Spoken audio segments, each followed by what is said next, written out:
How to adjust the tool height. First, open the chuck jaws using the chuck key. Place the polyamide material included in your package into the chuck and tighten it securely. To make it easier to find the center, you can mark the face of the material with a colored pen, drawing from the center outward.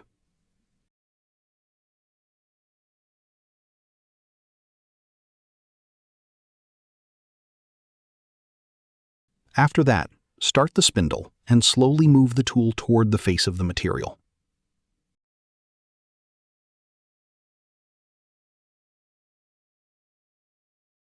When you see a small amount of chip forming on the face, slowly move along the x-axis toward the center of the workpiece and observe whether the center point disappears.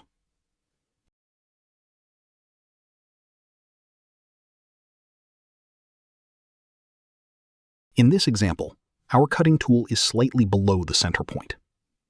Next, loosen the QCTP by turning the QCTP wrench half a turn. And then loosen the lock nut.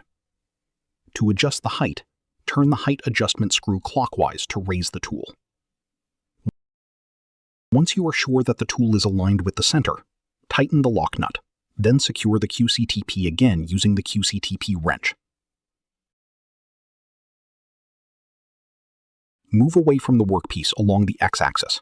Start the spindle again and move 0.2 millimeters in the Z- direction to take another light cut from the face of the material.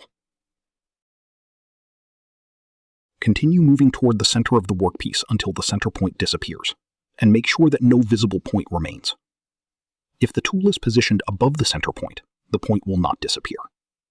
Finally, check the face of the material by hand to make sure there is no remaining protrusion.